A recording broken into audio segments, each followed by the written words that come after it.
ultimately, we have to go to the root. We have to go to the cause.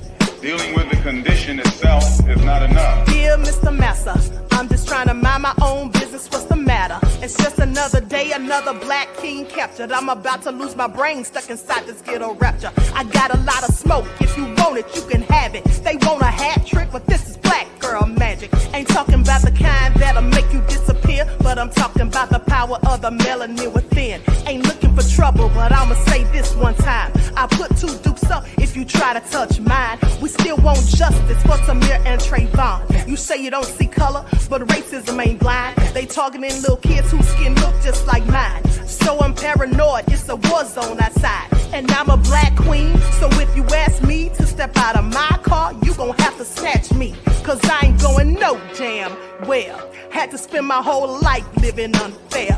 Ancestors got my back and they right here. You can never understand, it's a nightmare. Living in my black shoes by the black rules. You can keep your handshake, I don't dap coons. The white man to go nuts if he cash you. But you all on his side like a damn fool. Make it make sense. We are oppressed. Queen. We are exploited.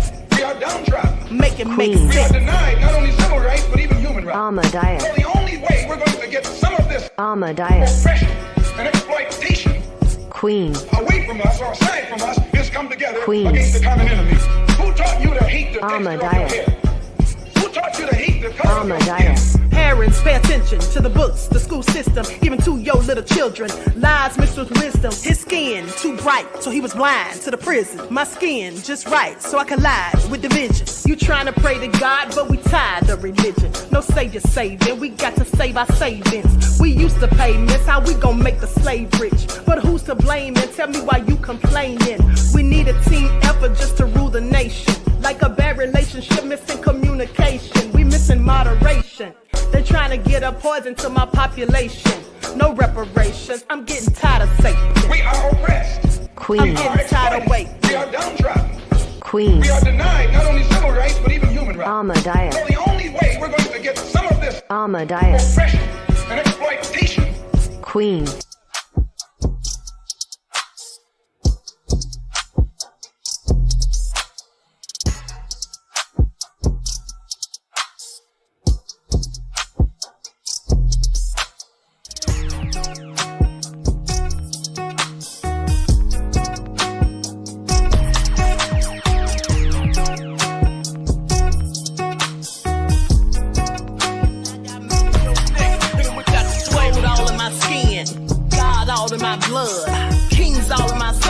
Touch one of mine and you're done. They show no love for the queen. Why you hating on me? Is it cause I'm free and I got Malcolm X in my jeans? I got dreams like King Luther, shed blood like Kunta. You ain't helping my people, I ain't got nothing to say to ya. I won't always smoke like hookah. Talking reparations, America won't be great until they give us compensation. I'm like, I'm the hottest right now. I see a bunch of lames out here trying to jock on my style. They be doing too much. I'm the queen, it's too easy. It's like they all in Popeyes, how they be talking so greasy. I just sit back and laugh while these haters get madder. So nefarious how they don't want my pockets with cheddar. I tell them they can do better. These snakes in the grass can leave a bite on your ass, cause y'all be trusting too fast. I got my foot on the gas, other one on they necks. Dropping receipts on haters, you better show some respect. I'm never facing regrets, we only facing the threat. This is the sound of Eric Malcolm. It's a cut on the gas, other one on they necks. Dropping receipts on haters, you better show some respect. I'm never facing regrets, we only facing the threat. Running through every challenge like a relay, break no sweat. It's a cold game, so I got that blanket with me. Now that my people awaken, ain't no going to sleep. I do not play by my piece, this time I'm playing for keeps. You talking slick, but when I see you like them ends, we gon' meet. And I got gold all in my skin, God all in my blood, kings all in my circle. You touch one of mine and you're done. They show no love for the queen, why they hating on me? Is it cause I'm free and I got Malcolm X in my jeans, and I got gold all in my skin, God all in my blood, kings all in my circle. You touch one of mine and you're done. They show no love me? Is it cause I'm free and I got Malcolm X in my jeans and I got...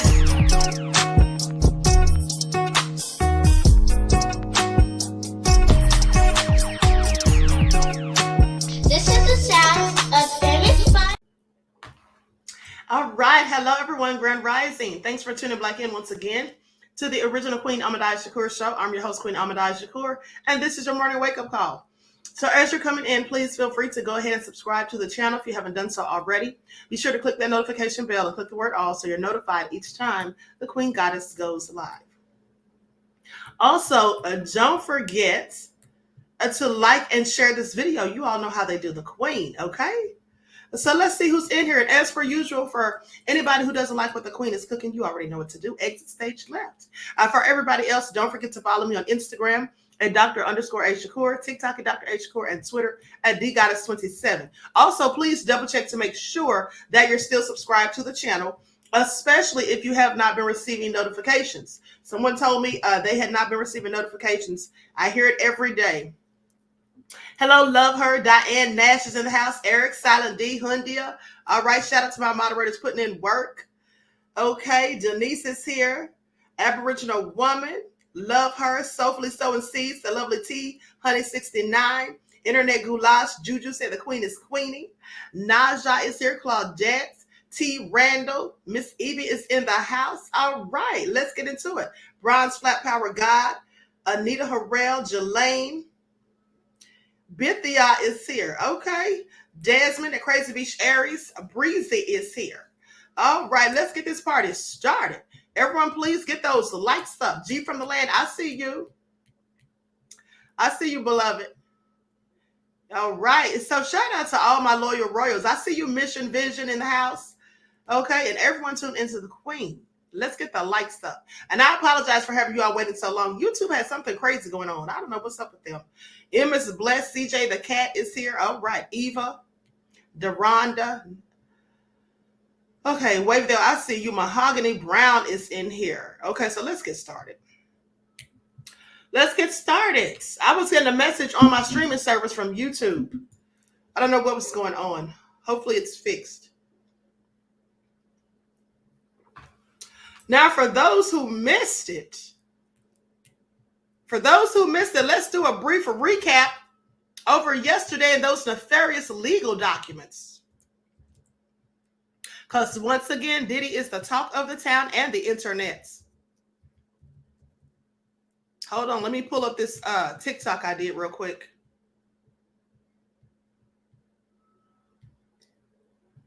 Okay, here we go. We get started with this, and then we got to talk about Young Miami. And DJ Academics went in on her. I'm going to go in on her too because she absolutely deserves it. All right? She absolutely deserves it. She's named in the lawsuit. And honey, imagine going so hard for Diddy and you out here telling your business and all of that, and then for you to be relegated to a sex worker. Please make it all make sense, all right? Please make it all make sense. Young Miami. Okay, so here we go. Likes up, everyone. Please like and share. Thank you in advance.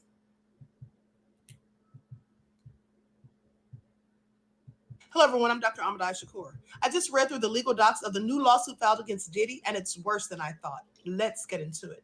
Rodney Jones talked about these freak-offs and them having to go out and recruit people and hiring these workers, some of the same exact things that Cassie was alleging. Also says that when they were at Diddy's home in Miami, Florida, that he was sent to this place called Booby Trap and that he was given a baseball cap that said bad boy. And that was supposed to be the cue so that when he walked into the club, the people in there who were these workers, SEX workers that is, they would know who he was and why he was there and that Diddy was in town. This is all so crazy, but it gets worse. Also spoke of an incident where Diddy and his son Justin and Justin's friend G went into a restroom, and then there was an altercation and they heard these pow, pow, pow sounds. And then Diddy and his son emerged from the restroom, but the other person was lying in there on the floor in the fetal position, and they had numerous wounds. Please pay attention. This is all so nefarious. It also says that when the incident occurred in the restroom, that Diddy told them to say that it was a drive-by and it happened outside of the studio whenever the cops got there. Well, that's exactly what they did, and the cops just went with it. Didn't ask any further questions, I guess, because after that, no one was arrested.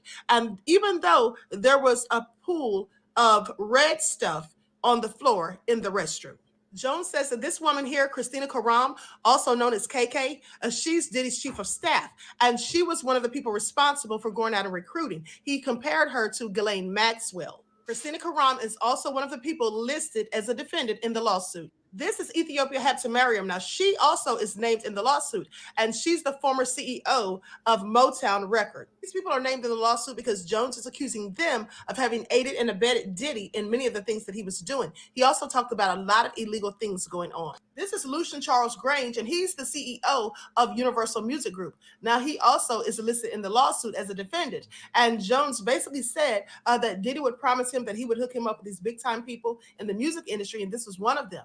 At the end of the day, this is absolutely crazy. And I don't see what's the difference between what Diddy was doing and what Jeffrey Epstein was doing. Please pay attention. Jones says this man here, Fahim Muhammad, had ties to law enforcement, and that if they needed anything, if they ever got pulled over by the police or anything, to call him, because he could make anything and anyone disappear. And supposedly, according to Jones, this is the reason, this guy that is the reason why they didn't get into any trouble about the incident that happened at the studio in the restroom. I think the fact that Diddy had money and power and had all of these connections and even allegedly had ties to law enforcement, that was likely why Jones went along with these things for a while and was afraid to speak out. Hello, everyone.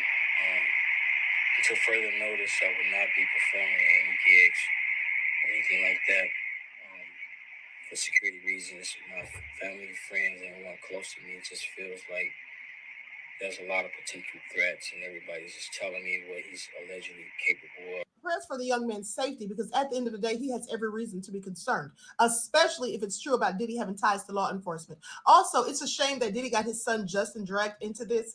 This is likely why Misa Hilton, Justin's mother, was going in about Diddy months ago. If you all remember, she did not want him around her son because she was afraid that Diddy would influence him. And now look at it. He's gotten him caught up in his own BS. This is just so scandalous. At the end of the day, I hope Diddy gets exactly what he deserves. And he's going to be charged with RICO if all of these things are true. Because if these things are in fact true, that means that he has been running a criminal enterprise. Please pay attention. Jones also alleges that Diddy had intimate relationships with some rappers as well as some R&B singers. Those names are redacted in the legal filings. He also says that Diddy promised him that he would be producer of the year at the Grammys if only he would just taste the rainbow, if you catch my drift. Honey, it is all nefarious, okay? Diddy named his record label the wrong thing. I mean, he is a bad boy, but honey, he should have called his what Diamond them called theirs, Crime Mob, okay? Crime Mob. At the end of the day, and no wonder back in the day he was hanging out with Black Mafia family. That should have been the name of his label. Pay attention. This is all so crazy, but you know what? I guess Diddy thought he was the Teflon Don, but he quickly has lost that title. Please pay attention. Now Diddy has been accused of running a criminal enterprise, okay? A RICO enterprise for 20 years. I just want you all to pay attention. But first, let's talk about Young Miami, because it is all nefarious now. DJ Academics, well, you already know he went in on her because they clearly don't get along. Wonder where her friend Saucy Santana is. Is he still hanging on? Is he still anywhere around? I have several questions. So let's talk about it.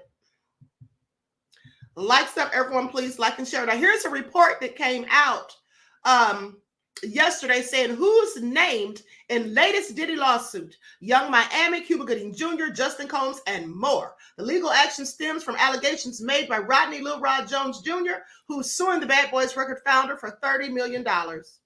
And pay attention, because you know that's exactly the amount that they say Cassie got in the settlement. Now, we don't know because that wasn't confirmed, but that's about what Cassie was asking for, I do believe, if I recall correctly. So Diddy has been accused of sexual acts in another lawsuit, this time from Rodney Lil Rod Jones, who says his life has been determinably impacted since agreeing to work on the Love album Off the Grid. Now, this suit is the latest legal action against the Bad Boy Records founder, who was accused of rape and abuse in a separate lawsuit from Cassie last year. That suit was swiftly settled for an undisclosed amount, with a lawyer for Diddy saying at the time that the decision to settle was in no way an admission of wrongdoing. That settlement was followed by several more lawsuits featuring similar accusations, including one in which Diddy was among those alleged to have trafficked and raped a 17-year-old. Enough is enough. You all remember when Diddy said that? When he was giving all sorts of denials and copping pleas and said that it was all lies and BS and that people wanted paydays. I guess a whole lot of people want paydays. And why is it that all of the people that want them allegedly are coming to him? Please pay attention. For the last couple of weeks, I have sat silently and watched people try to assassinate my character, he said, destroy my reputation and my legacy. Sickening allegations have been made against me by individuals looking for a quick payday. Let me be absolutely clear. I did not do any of the awful things being alleged. I will fight for my name, my family, and for the truth. He's fighting for lies. That's all he's fighting for. Did he please sit down? Please sit down, because according to this 73-page lawsuit, I think we have gotten the most relevant accusations and information as of yet. And let's not forget that the young man, Lil Rod, aka Rodney Jones, also claims to have hundreds of hours of video and audio. Okay, Diddy had this man recording him on a consistent basis. All right, and so he has all of this footage still. I hope that he has it in a safe place. Hopefully his attorneys have it. That's what I'm banking on. I'm pretty sure he doesn't have it in his own possession at this point, knowing how nefarious allegedly Diddy is and can be, and as well as the people that work with and for him. But also, you know, Diddy had this poor guy allegedly recording him and working in the bathroom while he's in there showering. Sitting around the room, walking through the house, answering the door with no clothing on around this man. Diddy is a sick freak, okay? Now, here's the thing. If you're into that, that's your business, but why not go out and get other people that are also into the same things that you're into? Why would you want to try to force these actions on other people? Well, I'm so glad you asked. You see, I recall that Jaguar Wright, when she was talking about how Diddy was caught having Christopher Williams engage in such nefarious things. Now, I don't know if these things are true, but this is what Jaguar said. But if you recall, when Jaguar told that story about the entertainment attorney who walked into Diddy's office and saw things going on, Diddy later said, allegedly, to this attorney that if you can get another man to drop to his knees and do certain things, he said that is the ultimate power and control. So with that all being said, the reason is clear. The reason Diddy would like to engage allegedly in these acts with people who do not want them, who are not welcoming his advances, is because he wants to exert his power and control over them, and also likely to humiliate them the same way that the slave owners did our ancestors. It's called buck breaking. Okay, please pay attention. This is what I absolutely believe. Now, of course, I don't know if Diddy actually did these things that he's being accused of, but if he did, and I absolutely believe he did everything he's been accused of, if not all of it, most of it, definitely. But so if he actually did these things, I believe that's why. He wanted to exert his power to let everyone know that he can get you to do absolutely anything that he wants you to do. And he's one of those people, according to the allegations, he reminds me of the people who sit there, you know, they try to get you to do things and they hold other things over your head. Because all the while, according to Rodney Jones, when he was working for Diddy, Diddy was telling him, oh, I'm going to give you this. I'm going to introduce you to these people. Oh, you're going to be in touch with celebrities and athletes. I'm going to hook you up the biggest record distribution companies. I'm going to let you talk to all the big time industry execs.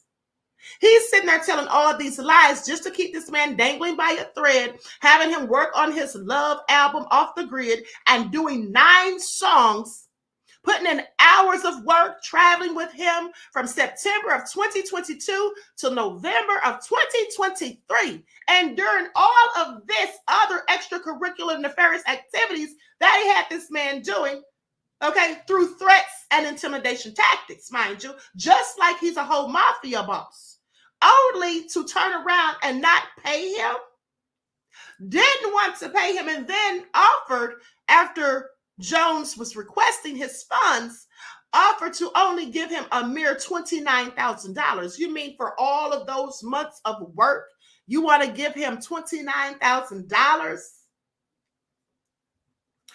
So this is where he's at.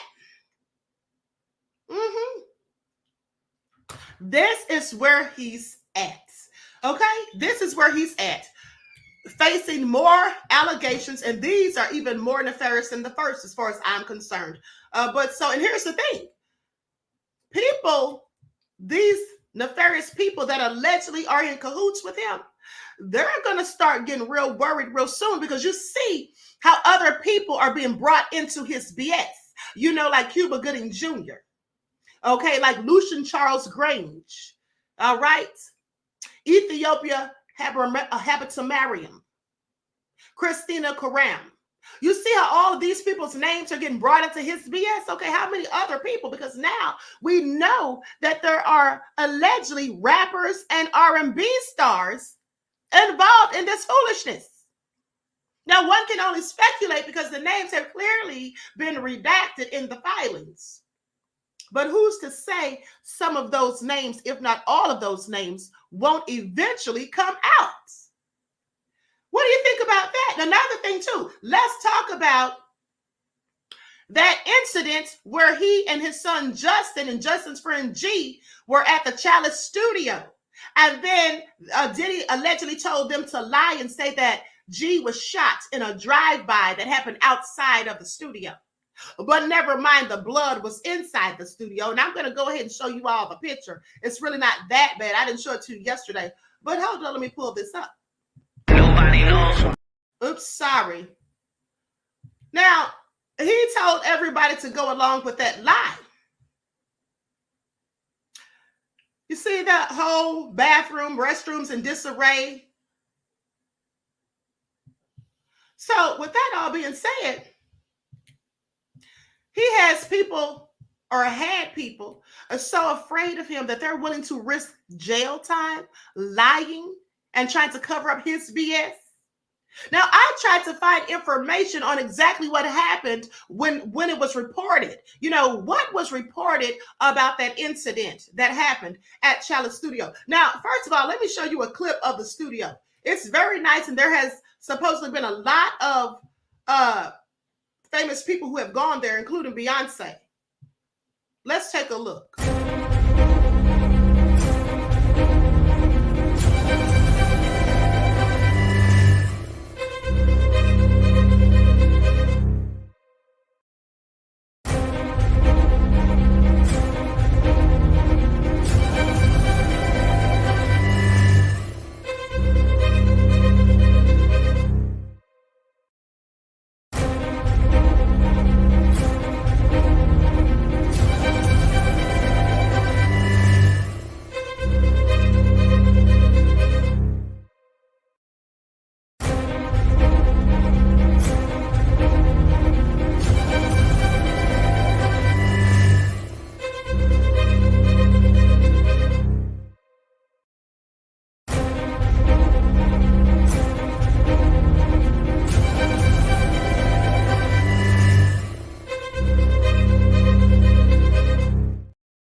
Now that's the studio. Very nice upscale studio, in my opinion. Rihanna, Beyonce, Kid Cudi, Kanye, Jay-Z, and all these people have gone through there and recorded there. Now, with that all being said, basically, there was not a lot of details about what happened there. It basically said that, hold on, matter of fact, let me just go to the article. What little information there actually is. Likes up, everyone, please like and share. Thank you in advance. Here it is right here. Man shot outside party at Hollywood recording studio. At least one person was shot at a party at Hollywood's recording studio, according to police. Officers were called to the 800 block of North Highland Avenue at Willoughby to check into reports of shooting at 3 a.m., according to the LAPD. At the location, they found a man had been shot after stepping outside the studio. The man in his 30s was taken to a hospital in stable condition. He was reportedly shot in the abdomen. Sky 2 was over the scene early Monday. They spotted several people sitting outside the location being questioned by the police. No information was released about the suspects, and it's not known if the shooting was gang-related. Now, fast forward, they have a report that came out yesterday after those legal docs came out. Diddy and son Justin Combs implicated in violent shooting at Los Angeles studio. A new lawsuit has implicated Sean Diddy Combs and his son Justin in a shooting at a Los Angeles recording studio. Now, Diddy and his son Justin Combs have been implicated in a violent incident that took place. Hold on, these pop-ups that took place at Los Angeles recording studio in September of 2022. The allegations have surfaced in a new lawsuit filed by a man by the name of Rodney Lil Rod Jones, which details a harrowing account of a shooting at Chalice Recording Studio located in Los Angeles. Now, with that all being said, they say, according to the lawsuit filed by Jones on February the 26th, the incident occurred on September the 12th of 2022 during a writers and producers camp organized by Diddy. The event was attended by notable figures, including Diddy himself, his son Justin, and a friend identified only as Mr. G, a tall 30-year-old African-American male. Now, the camp also saw participation from various musicians, some of whom have provided accounts of the events to the media under the condition of anonymity, fearing retaliation. So these people are scared of Diddy. They don't even want to give their names, okay? They want to remain anonymous. Now, the lawsuit narrates a tense evening where Diddy, Justin, and Mr. G were engaged in a heated conversation that escalated and moved into a restroom adjacent to where another attendee, Mr. Jones, that is, was positioned. Now, Mr. Jones, who claims he was merely 2 feet away from the restroom, reported hearing multiple gunshots, an experience that left him in a state of shock and fearing for his own life. Now, in the immediate aftermath, a crowd gathered around the restroom when the door opened. When the door opened, Diddy and Justin Combs were seen exiting, leaving behind Mr. G, who was found in a fetal position, bleeding profusely from his leg and his hip area. Let me tell you all something. Now, if this is all true, and I absolutely believe it is, do you all think about, are you paying attention to how callous of a person Diddy and his son, Justin, because Justin's 30 years old, he's a whole adult. Can you all think about the magnitude of callousness that it takes to leave someone bleeding, lying in a fetal position in their own blood, and you just walk out and then tell everybody else what to say, and then you leave and go to the opposite side of the studio because that's reportedly what they did? I find it all so nefarious. Now, despite the situation's urgency, no one reacted except Jones, who sprang into action, providing first aid to Mr. G and facilitating his transport to an ambulance, while Diddy and his son reportedly vanished to another part of the studio. And see, here's the thing, too. The people that were there that saw this whole thing, none of them moved. According to Jones, according to the lawsuit, none of them moved to try to give any help to the young man. They didn't try to use anything to turn as a tourniquet to stop the bleeding. They didn't try to dress his wounds. They didn't try to do anything. Jones is the only one who allegedly sprang into action. Everyone else was so fearful of Diddy because they probably knew if he shot him, I could be next. So no one wanted to make a move without Diddy giving them the say-so, the go-ahead. Alleged. Now, the legal document also includes evidence such as clothing stained with Mr. G's blood and screenshots depicting of the aftermath of the shooting, further implicating Diddy and his son in the violent episode. Jones's lawsuit accuses Diddy of attempting to manipulate the narrative by instructing Mr. Jones to mislead the police about the circumstances of the shooting, suggesting a drive-by assailant was responsible. Now, this claim is supported by several witnesses willing to come forward once subpoenaed. See, Diddy's going down. Okay, Diddy is going down because here's the thing. If these people are smart, then I hope they are. What they're going to soon realize is, see, here's how you get people to start talking. Because some people, they don't want to talk. They don't want to be seen as snitches. They don't want to be blackballed, and all of that. And also because fear of retaliation from Diddy and those that, are his handlers and those that work in concert with him. But here's the thing that's going to make some of them talk. Some of them are going to talk because they're sick and tired and fed up with Diddy's BS and his shenanigans, and probably tired of being afraid and bullied, allegedly. But some of them are also going to talk for the mere fact that they can be called accomplices in some of the schemes and shenanigans that he has allegedly perpetuated and engaged in. Okay? Some of the people who he sent out to recruit these workers, some of them are going to start talking because they're going to be offered deals. You see, when it all goes down, and it's going down, trust and believe. You see, a month or so ago when people were talking about he's been investigated for RICO, no, now he's been investigated for RICO. Okay, he's been investigated for RICO right now, I guarantee you, because all of those things about people being underage, about drinks being laced, about people underage being given illegal substances and alcohol and being used as workers, engaging in inappropriate acts and all of that. Oh, yes, definitely now's the time. He's about to be R. Kelly'd. Please pay attention. All right, at the end of the day. Now, we all saw it coming from a mile away, did we not? But let me continue. Now, the legal document also includes evidence such as clothing. I'm sorry I read that. Now, these people are going to start talking. The lawsuit further alleges a breach of duty on the part of Diddy and the event organizers for allowing firearms into the studio and failing to ensure the safety of the attendees.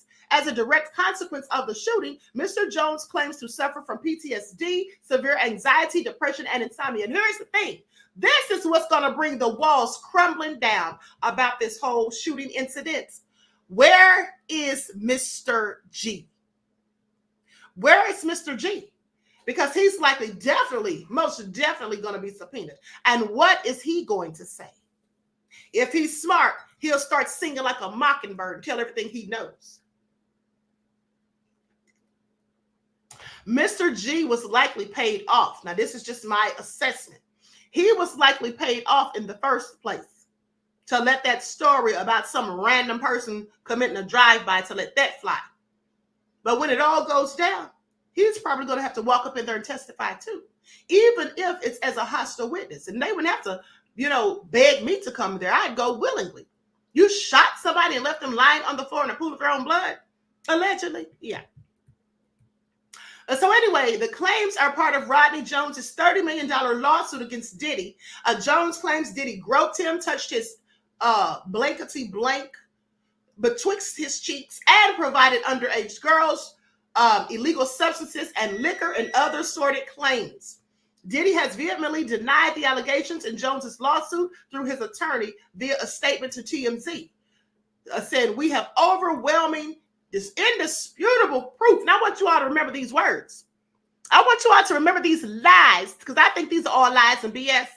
Okay, but I want you all to remember these words that Diddy's attorney, Sean Holly, said. "We have overwhelming, indisputable proof that his claims are complete lies." This is what Diddy's lawyer, Sean Holly, said. "Our attempts to share this proof with Mr. Jones's attorney, Tyrone Blackburn, has been ignored. As Mr. Blackburn refuses to return our calls, we will address these outlandish allegations in court and take all appropriate action against those who make them." Yeah, well, you're going to have to. You see, I think they're just calling, they're just trying to bluff. That's all they're doing. They're just bluffing. What proof do they have? Because Mr. Jones claims to have hundreds of hours of video and audio recordings. What proof do they have is what I'm loving. I'm waiting to see. Because didn't they say the same thing about Cassie's lawsuit? And then they hurried up and settled it real quick, real fast, so it didn't have to go to trial and people find out the real truth, if you ask me.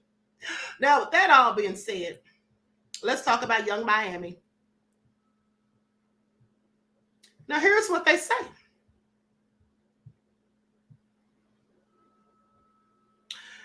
the lawsuit, Jones alleges he has irrefutable evidence of, among other things, Young Miami's cousin and her assistant assaulting him. Now, according to Jones, he was with Diddy, Young Miami, and her female cousin on Thanksgiving Day, 2022. Jones alleges that Miami's cousin burst into the bathroom while he was inside, at which point she allegedly started groping him and performing fellatio. Now, Jones alleges that he tried to push her away and left the restroom, only to then be followed by the woman, who then allegedly undressed and attempted to straddle him and have relations with him, unwelcomed, that is, in front of Diddy and others. Okay? Elsewhere, Jones alleges that Young Miami was among those who were paid a monthly fee by Diddy to work as his sex workers. Now, they reached out to Young Miami for comments. Don't think she had much to say. Now, the Oscar-winning actor, they're talking about Cuba Gooding Jr. right here. The Oscar-winning actor, Cuba Gooding Jr., is accused of harassment and assault by Jones, who believes Diddy was grooming him with the goal of passing him off to Cuba. So with that all being said, let's get back into these legal docs. And then also Stevie J, a Grammy-winning Bad Boy Records producer, is at the center of an allegation from Jones involving what he alleges was a promise made by Diddy about one day winning his own Grammy. According to Jones, Diddy used his admiration of Stevie J as part of an alleged grooming process that he says was intended to lead to his anxiety concerning homosexuality being eased. Furthermore, Jones alleges that Diddy at one point played him footage purported to show Stevie J having relations with a Caucasian male. While screenshots are again included in connection with this allegation, those images have since been leaked to adult film star Knockout. In fact, Knockout himself addressed this on Twitter and said, "It's me," amid speculation. Okay, so they're saying that's not Stevie J. They say that's Knockout. Let me look up Knockout and see what he looks like. This is all nefarious.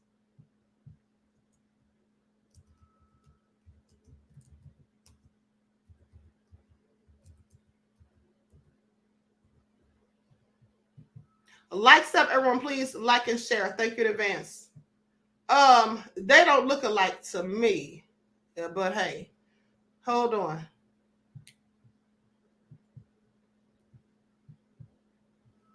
Okay, now here's a picture of Knockout. Now you all can be the judge for yourself. You all see who this looks like.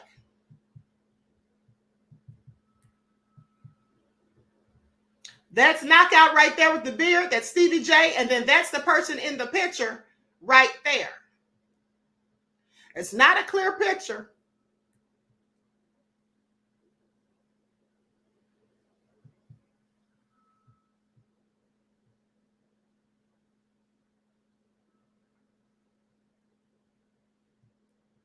So here's the thing. That may not be Stevie J, but I still believe these allegations of all the nefariousness that Diddy has been accused of. Who is this? I Sketch says Knockout was compromised by the diddler. You never know. So he was doing the bending. Wait a minute. What? We see the mouse mouth of Stevie J, says Queen. Linus L said, I believe Diddy showed him the video, but I don't think that's Stevie J. Okay. Nanny says, hard to discern. Well, anyway, at the end of the day, you can't really tell, I guess. But nonetheless, I absolutely believe all this stuff that they said about Diddy. Now, here's the picture of Diddy and Cuba Gooding Jr. Right before Mr. Jones claims that Cuba was inappropriate with him and started groping him and things of that nature. They look like they're up to something as far as I'm concerned. Look at them.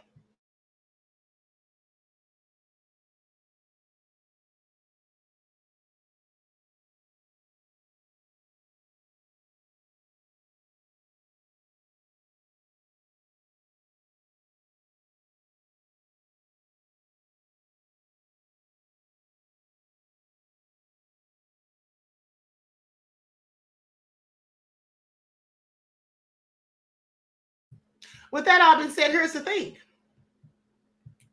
I absolutely believe that many of these people, if not all, that many of these people. Oh, I'm sorry, I had my mic off. Yeah, I was saying that on that picture with Cuba Gooding Jr., that he and Diddy looked like they were plotting something, like they were up to no good, as far as I'm concerned.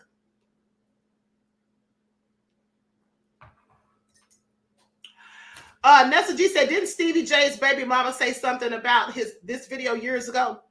I don't know. That's a good question. I don't know, beloved. May have. May have. You never know.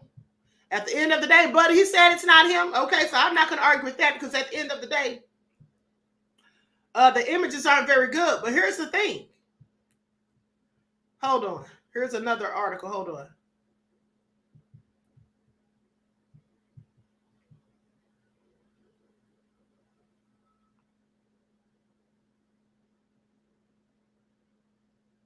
It says porn star D'Angelo Knockout Marquise says his images have been misleadingly used in Diddy lawsuit in attempt to bring the star down. First of all, here's the thing. I want you all to pay attention. I want you all to pay attention because here's the thing. Now, this may not be Stevie J. This may not be Stevie J, but here's the thing. If it isn't him, how is that, whether it's him or not, how is that going to bring Diddy down? How is that going to help bring Diddy down? T of y'all said Jocelyn said it. Miami said something too. Say they know, so they know about Stevie. Okay, OG Patrice says Jocelyn Hernandez called Stevie J out years ago for being bi. You know, she did say something about him being bi. I do definitely remember that, but I don't remember her saying anything about a tape. Queen Sam said he's been paid to say that. That's exactly what I think. I think he is absolutely being paid to say that. And here's the thing. But even if that isn't Stevie J, what does that have to do with Diddy and these allegations? Because now, according to this article, they're trying to act like, oh, this is just a lie to try to bring Diddy down. Honey, sit down somewhere. Okay? And here's another thing. I want you all to pay attention. You see, we only have seen the screenshot. This is what you need to pay attention to. We've only seen the screenshot. So we can't really decipher because it isn't really a clear shot. But Mr. Jones saw the video. He said that he was forced by Diddy to watch a video, allegedly. Now, if that is true, this man was a Stevie J fan, someone that he admired. Y'all don't think that he would have known whether that was Stevie J on that video or not. So all I'm saying, he saw the video. We're looking at a photo, a screenshot. So we can't decipher 100%. But if he saw an entire video, you think he didn't know whether or not that was Stevie J. And he's been a fan of this man's. Come on now. And here's the thing. It would make sense to me for Diddy to show him such a video of Stevie J, because if he was trying to groom Mr. Jones, as Mr. Jones alleges, then knowing that Mr. Jones had an affinity that he, admired Stevie J, maybe Diddy was thinking, now this is all alleged, I'm just speculating clearly, but maybe Diddy was thinking that he could use his admiration for Stevie J to get him involved in tasting the rainbow. Because if he knows Stevie J tastes the rainbow, well, maybe he'll taste it too. That's all I'm saying. So all I'm saying now, it says a male porn star has claimed that images of him have been misused in a sexual abuse lawsuit against Sean Diddy Combs. Rodney Lil Rod Jones is suing the media mogul for allegedly groping him. Okay, we're going to skip past all that. Now, as part of the suit, images taken from a video show a man engaging in penetrative relations with another, which is claimed to be longtime cohort Stevie J, who's a longtime cohort of Diddy's. Now, Jones claims in the suit that among the many instances of harassment involved one of them involved him having to watch Stevie J, whose real name is Stephen Jordan, having relations with another man in a video. Adult film star D'Angelo Knockout Marquise has since claimed that the images referred to the lawsuit are actually him and another man. After the images contained in the lawsuit went public on social media, Marquise posted, "That's me shaking my head." Now, according to his OnlyFans page, Marquise is a professional award-winning male entertainer who boasts nearly 100,000 followers on Instagram. And subsequent posts to his X account, Marquise added, they will not bring him down off my name. Ha! Please sit down, sir. Thank you for coming forward, if in fact that is you, but how is that going to bring him down? Okay, let's talk about the bank fraud, the wire fraud allegations. Let's talk about the trafficking allegations. Let's talk about lacing people's drinks and stuff. Let's talk about underage girls. Let's talk about the beatings and all of that, okay, the assaults, physical. Let's talk about the shooting at Chalice Studios, sir. Nobody needs your name to bring this man down. The other allegations, if proven true, beyond a reasonable doubts, will in fact bring him down. That will be his undoing. Now, in subsequent posts to his X account, Marquise added, they will not bring him down off my name. Try again. This is not him. Stevie J, it's me, y'all. Really be trying. It's me. Y'all really be trying it. Now, the filing claims that Combs knew Jones looked up to and idolized Stevie J and used the video recording as a way to solicit him. I absolutely agree. Now, Combs is alleged to have shared the photo or the video with Jones to ease his anxiety concerning tasting the rainbow, basically. Jones claims that while showing him the video, Combs told him, this is a normal practice in the music industry. Look, even Stevie J doing it. So Diddy allegedly told him it was Stevie J. I rest my case. So I'll say what? So they want us to think that Mr. Jones is lying with all the other evidence that he has on his hundreds of hours worth of footage. Why would he need to make this up? Why do he need to make this up? This is what it says. This is a normal practice in the music industry. Now, Diddy didn't lie about that. I absolutely believe that it is. I've heard the stories for years. This is a normal practice in the music industry. Look, even Stevie J is doing it. There you have it right there. Make it all make sense. Stevie J responded to the filing saying, this lawsuit is bogus, accompanied by 3 clown emojis. Stevie J, I'm sorry, but the clown is you for hanging out with a fool like Diddy. Whether you did what's in that video or what's in that lawsuit filing or not, still a whole clown. Still a whole clown. Now, the producer has been associated with Diddy for years and up until 2023 was married to the widow of Biggie Smalls, a.k.a. Christopher Wallace, who was shot in 1997.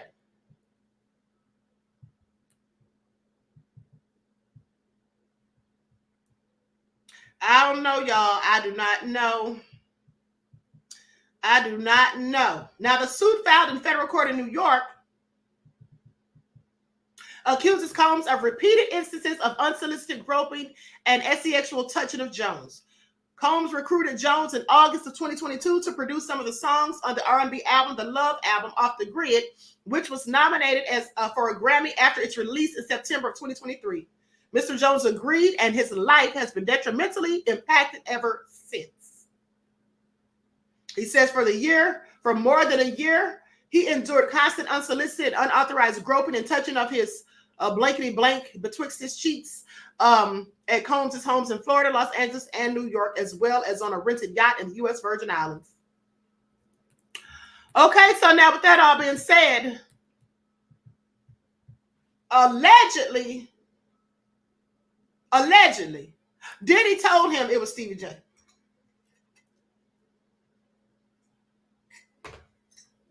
Allegedly, Diddy told him it was Stevie J. Now, maybe it is not Stevie J, and in fact is D'Angelo knockout Marquise. Or maybe D'Angelo knockout Marquise was given some coins to say it, or maybe he's clout chasing. I don't know. Quite frankly, I don't care. Because at the end of the day, Stevie J is the least of my worries. I want Diddy to go down. I want him under the prison because that's where he belongs. Okay? That's where it belongs because I always, like I told y'all, have felt that he got away with ordering and orchestrating the hits that caused Tupac to lose his life. And for that, I want him to spend the rest of his ever-loving, no good, dirty, dusty, low-down, and clear nefarious life in prison. That's what I'd love to see. That's what I would love to see. Okay? of y'all said, wonder why we don't hear anything about Diddy on Epstein Island. Let me tell you something. We're going to talk about that in a minute. And you said we don't hear anything? Well, here's the thing. Remember the list that first came out, the one they claim is a fake list? Well, Sean Combs' name was on it. Now, of course, like I said, they said that was a fake list. But his name was on there. And so was Jay-Z's and Beyonce's. Now, I'm not saying that any of them went to Epstein Island. I'm just telling you all that there was a list that they claimed was fake. Those people's names were on there amongst many others. But we're not going to get into that. That's another story for another day. It's another story for another day, but let's continue. Now, I'm going to go to the legal documents and get to the part where, let me see. I'm going to start right here. Let's talk about the RICO and Young Miami. Now, the members of the RICO enterprise are here, all share a common purpose to enrich themselves financially and actually at the expense of producers, musicians, writers, creators, and artists by maximizing defendants' revenues through fraudulent means. As set forth herein, defendants benefited financially from their scheme to defraud plaintiff, including by making false representations that claim that loyalty and obedience to Mr. Combs will result in cash payments of $250,000, Grammy Awards, access to future projects, access to famous celebrities, access to famous athletes, a $20 million home on Star Island in Miami. Promises that plaintiff can increase his chances of securing cash payments of $250,000, Grammy Awards, access to future projects, and all of the above that I already stated. By distributing and transporting firearms, by distributing and transporting drugs, ecstasy, Coca-Cola, GHB, ketamine, marijuana, and mushrooms. By involuntarily sleeping with these workers in the presence of Mr. Combs, and by utilizing their talents and labor to produce music and other tangible goods and services without compensation, which defendants would not have done but for the existence of the scheme. Now, upon information and belief, this RICO enterprise is what they call it, okay? This RICO enterprise has existed for at least 20 years, dating back to 1999. At the club shooting in NYC, when Mr. Combs required his then girlfriend, Jennifer Lopez, to transport his illegal firearm into the NYC nightclub. So you mean to tell me Jennifer Lopez carried that weapon in, allegedly? And I find that interesting because remember when Cassie said that Diddy told her to put his gun in her purse? You see how Diddy has no problem allegedly. Now, if these things are true, that would mean that Diddy has no problem putting the women in his life in harm's way. I mean, getting them set up for jail sentencing if they get caught doing certain things. He has no problem doing that to anyone. Clearly, let's not forget that Mr. Jones said that Diddy even told him he would kill his own mother, Janice Combs, in order to get what he wanted. That's why I say he's a sociopath, in my opinion, if these allegations are true. Now, it goes on to say, Mr. Combs forced his then artist Shy to assume responsibility for the shooting of several individuals. Mr. Combs used his power, money, and influence to bribe jurors and witnesses, such as the friend of the shooting victim, Natanya Rubin, who reported to law enforcement that she saw Mr. Combs and not Shine pull the trigger and shoot her friend in the face. She said she saw P. Diddy do it. Natanya Rubin later testified in Mr. Combs' criminal trial that she was tying her shoe and may not have seen who shot the gun.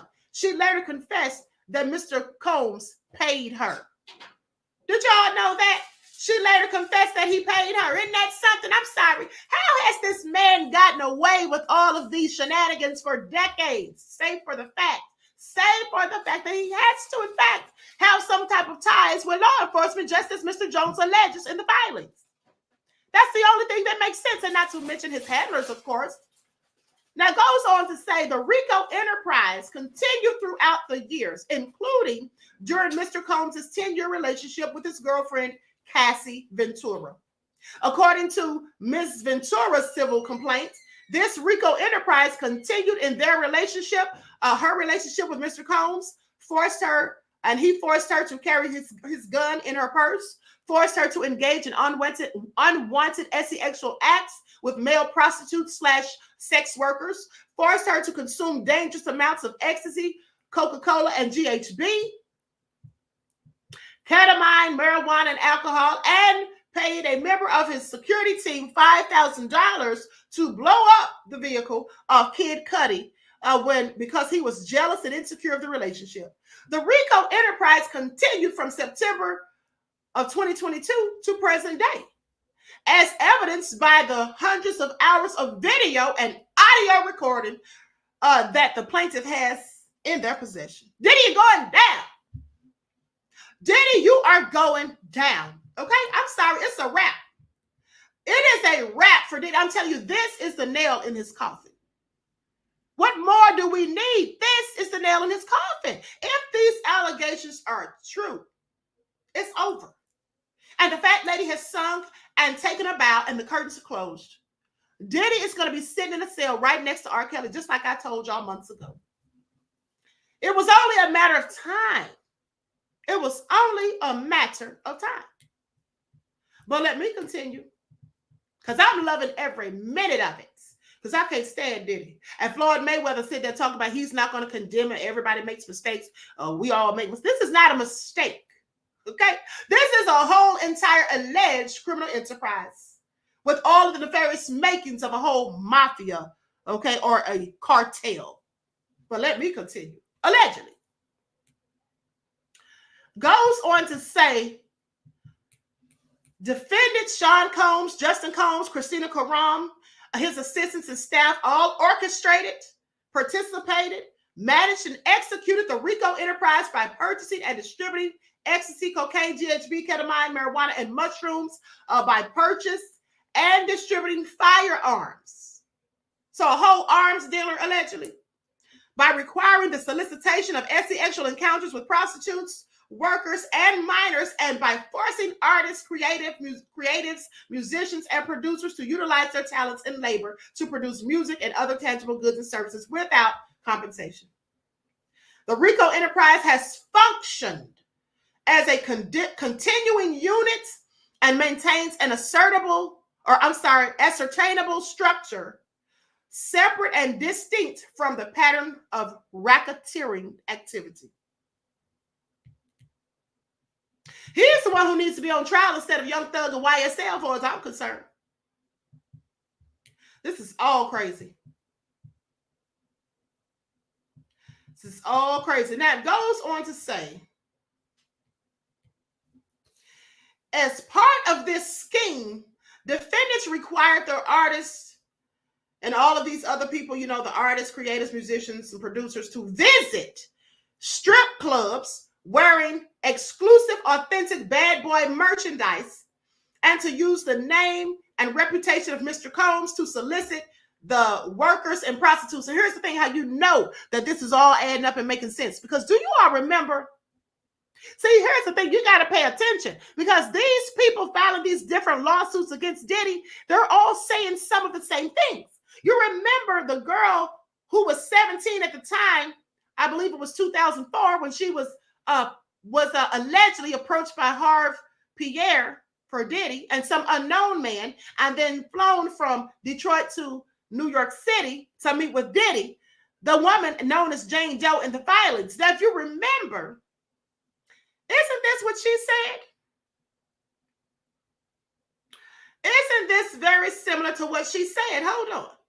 As part of the scheme, the defendants required their artists, creators, musicians, and producers to visit strip clubs wearing an exclusive, authentic bad boy merchandise and to use the name and reputation of Mr. Combs to solicit the workers and prostitutes. Isn't that what she said? Didn't she say that when Harv Pierre met her, he used Diddy's name? He said, you know, Diddy, Sean Combs, Puff Daddy, that's my best friend. He would love to meet you. Isn't that what she said? So you see how all of the pieces of the puzzle are slowly but surely coming together, how I'm connecting the dots. Please pay attention. She said the same thing. She said the same thing. That's how they would get him. They would use Diddy's name, allegedly. Now, goes on to say, additionally, Mr. Combs used the prospects of winning Grammy Awards and purchasing $20 million homes, participated in other projects and all of that. Okay? He used all of this as bait, basically. That's not what they call it, but that's what I'm calling it. He basically used that as bait. This pattern of false representations was disseminated to artists, creatives, musicians, and producers who reside in California, Florida, New York, and around the country by defendants based in California and New York under the direction and on behalf of defendants in New York. The dissemination typically used interstate telephone wires, social media messages, and electronic mail. You see how they're building the case for them? You see how they're putting all the ducks in a row in this lawsuit filing? They're building this up to a RICO Act charge. That's what they're doing. This is it right here. Diddy, you're done.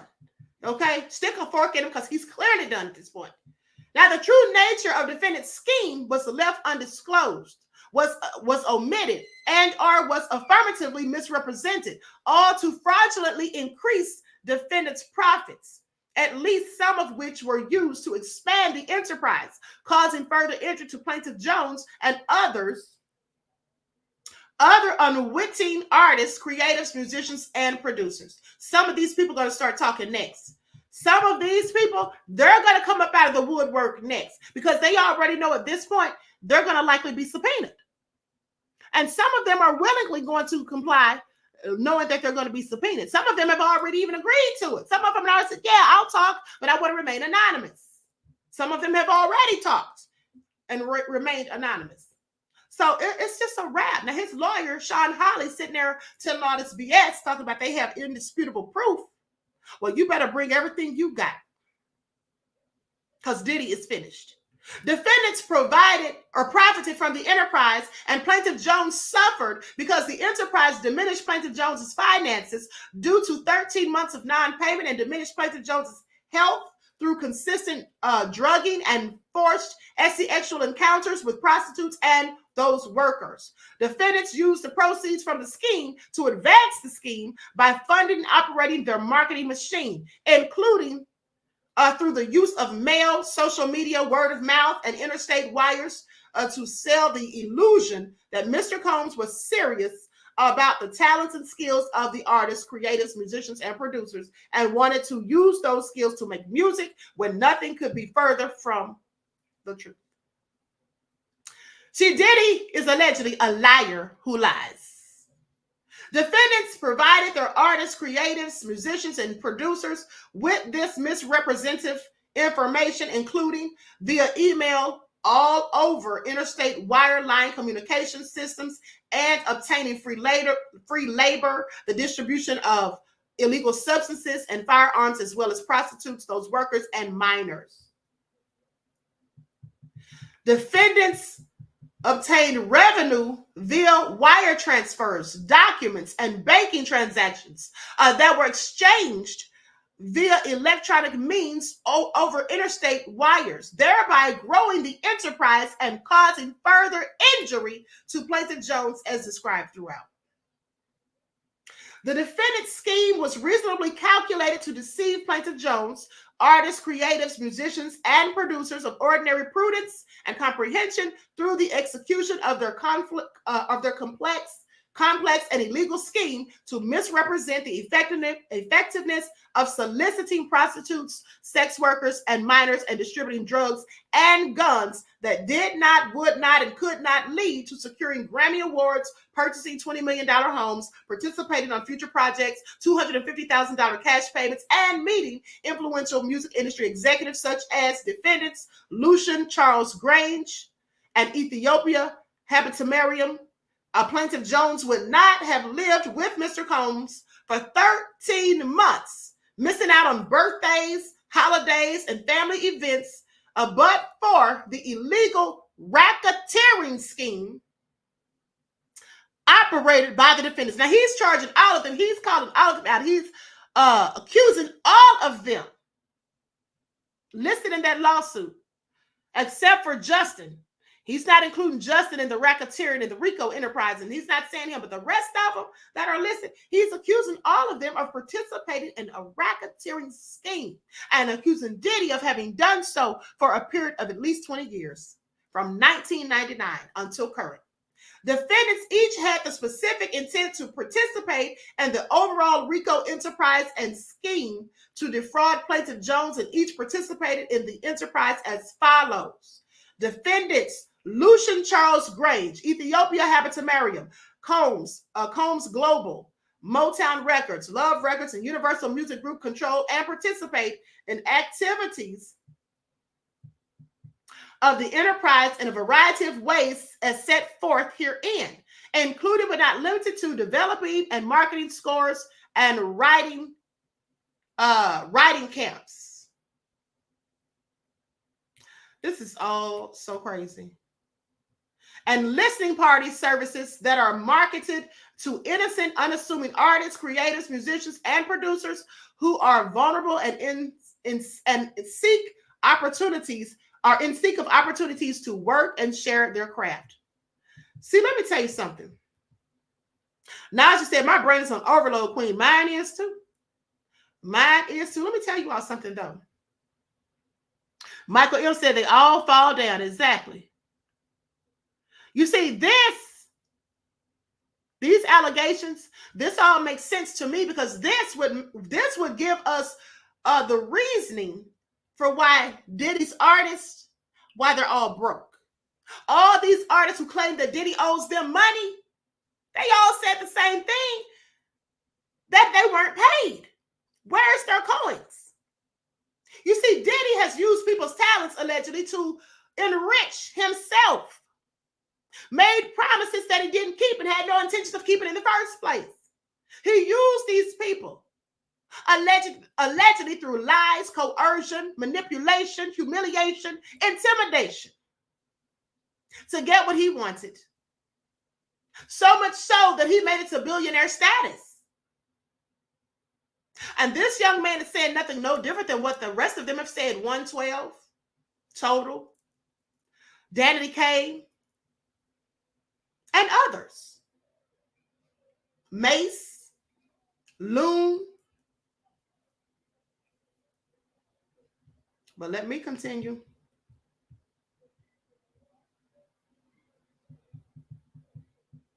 This is all crazy. Now, throughout the relevant period, defendants Lucian Charles Grange, Ethiopia Habitamarium, Combs Global, Motown Records, Love Records, and Universal Music Group oversaw the activities of defendants Sean Combs, Justin Combs, Christina Karam, and other current and former members of the defendants' associates and staff collectively. Individual defendants Lucian Charles Grange, Ethiopia Habitamarium, Combs Global, Motown Records, Love Records, and Universal Music Group has an ethical obligation as respondent superior to supervise the actions and activities of the individual defendants. Defendants Lucian Charles Grange, Ethiopia Habitamarium, Combs Global, Motown Records, Love Records, and Universal Music Group failed miserably to do so. Individual defendants relied on the mail, email, social media, and the telephone to distribute advertisements to secure artists, creatives, musicians, and producers whom they would promise all of these things for that I already told you. Money, houses, Grammy Award nominations, access to celebrities.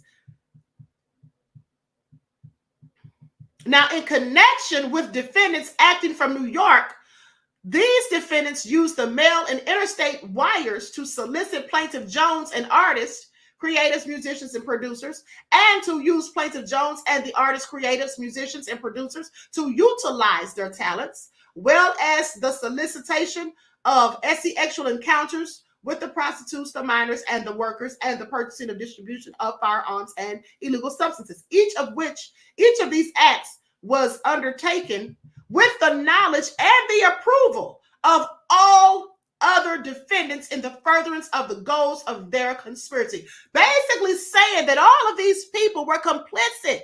This was all of their goal and aim. Every last one of them was in on it, is what they're saying. They all had a hand in it, and they were all willfully complicit in it because they were all making a profit. They all stood to gain. So that's why they turned their head. They did whatever Diddy told them to do. If Diddy told Christina Karam to go out and recruit, she did so. Remember how Mr. Jones says that when he was speaking to her and letting her know that he was very uncomfortable about Diddy groping him and touching his backside and those things, and she just brushed it off and said, oh, he's just showing you how much he likes you. It's just horseplay. No need to worry. That's what she told him.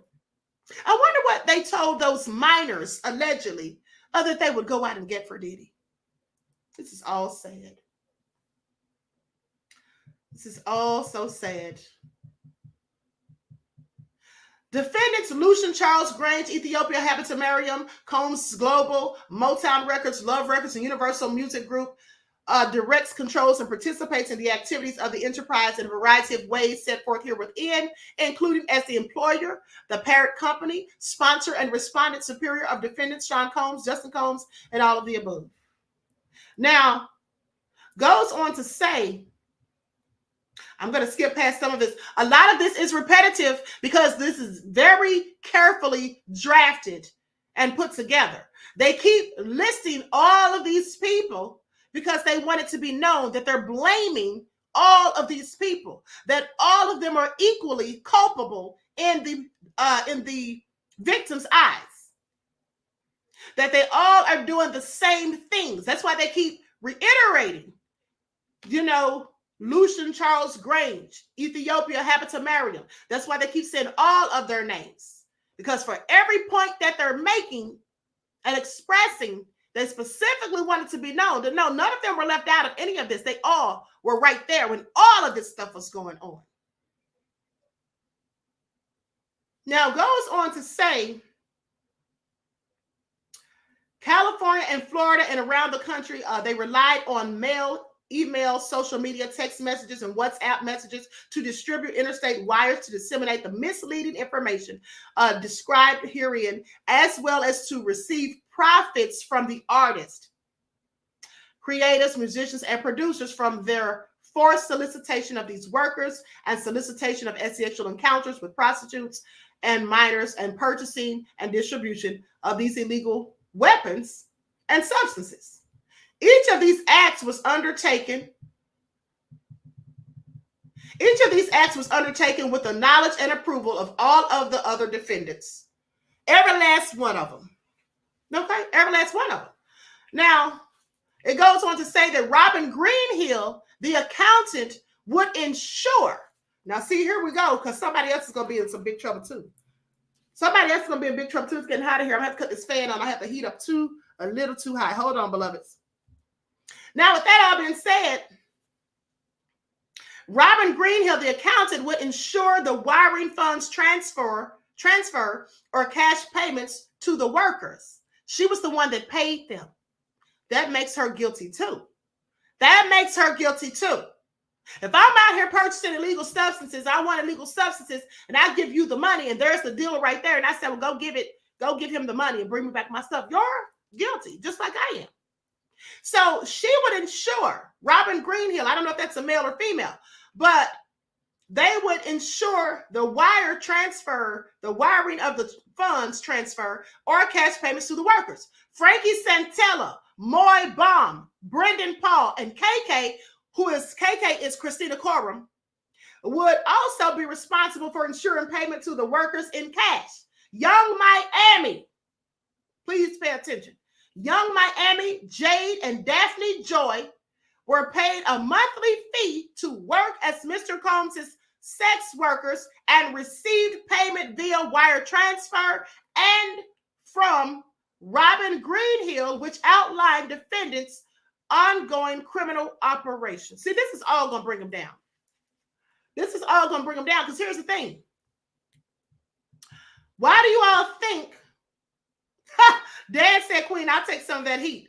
Okay? Here's the thing. Why do you all think that they were paying some of the stuff in cash. Trying not to leave a money trail, perhaps, but here's the thing. These wire transfers, there's receipts of it. There's receipts of all of this stuff. The accountant has the books. The accountant has the books. And you could say, well, they're probably going to try to destroy some of the information. They're going to try to get rid of some of those emails, try to cook the books and all that. Nope. You see, because there's a preservation notice also listed in this lawsuit, so they better not even try it. And we'll get into that momentarily. So it goes on to say, Frank Santella, Moy Baum, Brendan Paul, and KK would also be responsible for ensuring the payment to the workers in cash. Young Miami Jade and Daphne Joy were paid a monthly fee to work as Mr. Combs' workers and received payment via wire transfer from Robin Greenhill, which outlined defendant's ongoing criminal operation. Now, during the 10 years preceding the filing of this action and to the present, all defendants did cooperate jointly and severely severely in the commission of 3 or more of the predicate acts that are itemized at 18 USC Statute 1961 A and B, 1A and B, in violation of 18 USC 1962 D, as described in this complaint. Now, beginning at an exact date unknown to plaintiff, but within 10 years preceding the filing of this action, defendants have knowingly, willfully, and unlawfully participated in a pattern of racketeering activity that continues to this day. I'm sorry, you're going down. They're all going down like some toy soldiers. Please pay attention. Now, before I continue, let's just show this. You see, here is Frank Santella. Okay? This is the person named in the lawsuit who was bringing the illegal substances or the weapons. Allegedly.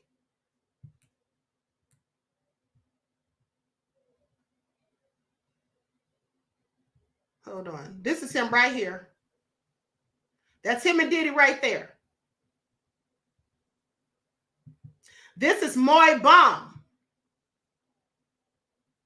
Now you can see the plaintiff, Rodney Jones, right there. This was at her house, Thanksgiving of 2022. This is when Mr. Jones says that Diddy allegedly offered him Coca-Cola. And I'm not talking about the kind you drink. I'm talking about the kind that goes to your nose. All right? All nefarious. Here's Diddy with some of his cohorts. That's Frankie. I'm sorry, his name is Frankie, not Frank. That's Frankie Santella right there. Now, hold on, because let's go to his profile, Mr. Frankie Santella. Hold on. Likes up, everyone, please like and share. Thank you in advance.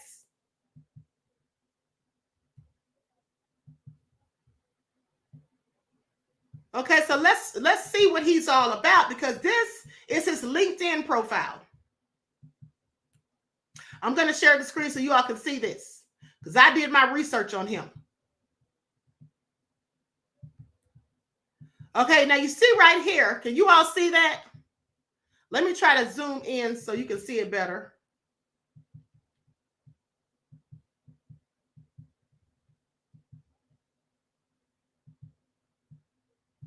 Okay. That's the best I can do. But anyway, this is Frankie Santella's LinkedIn profile. I also went on his Facebook and Instagram. His Instagram is, in fact, private. Now, Frank Santella started his career in music management for hip-hop trio Ground Up. His commitment to a grassroots effort led to Ground Up being the first independent Philadelphia group to sell out the TLA, as well as support acts on nationwide tours. From here, Frank was hired by Sean Combs to be a part of Bad Boy Management in New York City. Frank's multifaceted approach for Bad Boy helped him gain experience in operations and brand partnerships, involved in cultural events such as Diddy's 50th and Burning Man, including clients Nike, Ciroc, WWE, and Live Nation. His ability to cultivate and nurture relationships has taken him around the world and made him an indispensable piece of each team he's been a part of. But wait, there's more. Frank has established his own entertainment consulting agency, Zilla Entertainment. His familiarity with brands, artists, and athletes, along with various multimedia platforms, has allowed Santella to consistently exceed what is possible. Most recently spearheading a relationship between Wallow and Gilly's successful podcast, $1 Million Worth of Game, and Barstool Sports, resulted in a multi-million-dollar deal. His interest and understanding creates an instinctive ability to connect the dots, making Santella a premier industry professional. During 2020, Santella moved to Los Angeles to work as a project manager for Sean Combs while still maintaining his Zilla consulting agency. Okay. And as you can see, Combs Enterprises. All right. So that's who he is.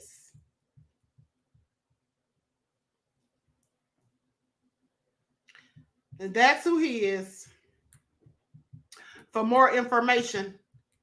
So all of these people work in the music industry. And you see, that's why Diddy made the comment allegedly to Mr. Jones. You know, this is a common thing. This is normal in the music industry. So it's normal. It's normal, I'm asking, for people to go out here and engage in trafficking in the music industry. It's normal for people to groom people in the music industry. It's normal for people to engage in inappropriate acts of behavior with minors. It's normal. It's normal for people to lace people's drinks. That's normal. It's normal for people to use mafia tactics to get what they want from whom they want it. It's normal for people to get away with shooting people and have other people take the fall. It's normal to get people to lie when some people have shot someone and have people to cover up and give the police false and misleading information. It's normal to not pay the artists who are doing the work. That's all normal to Diddy. I just want you all to pay attention. Okay? Because Diddy says, allegedly, that this is all normal. It's just part of the game. But I want you to pay attention because Young Miami, do you all remember this? Let's have a look. I can't say it. You got to. It say take a shower. It's like golden showers. I do. Golden showers, meaning when the guy pees on you, pee on you everywhere. You like it? I just like it.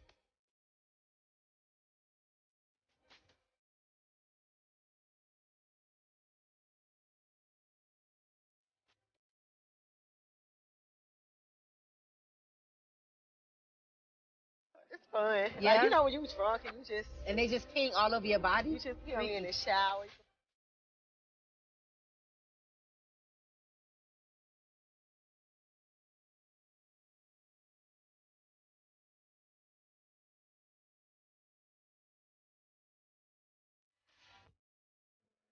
Imagine degrading yourself, allowing yourself to be degraded in such a manner. But wait, there's more because remember this? I'm gonna give it to you honest.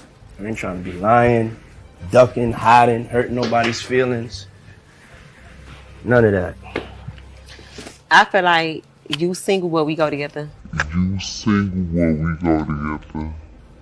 So how would you feel about me telling people that I'm single because we go together?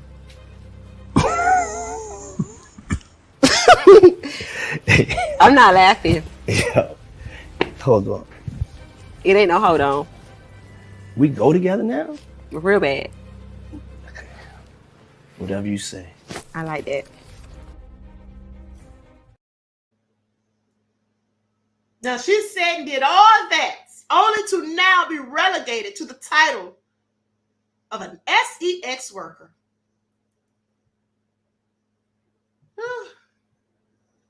Ahmadiyyah said I would have been embarrassed. I would have too.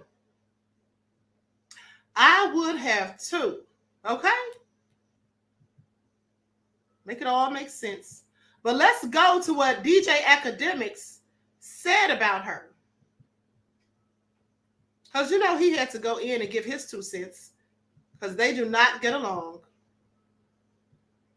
Academics blast Young Miami, calls her Diddy's Ghislaine Maxwell.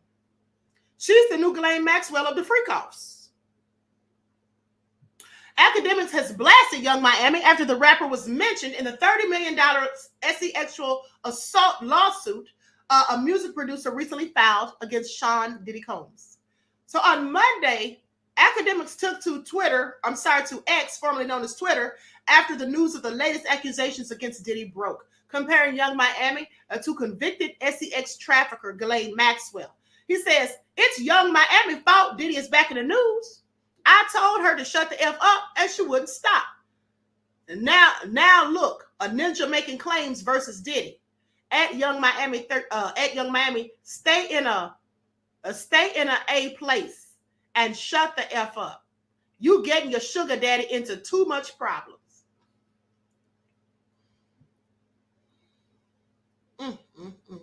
Academics also pointed out that Young Miami-born Carisha Brownlee was named in the lawsuit, sharing a news report detailing the accusations against Combs.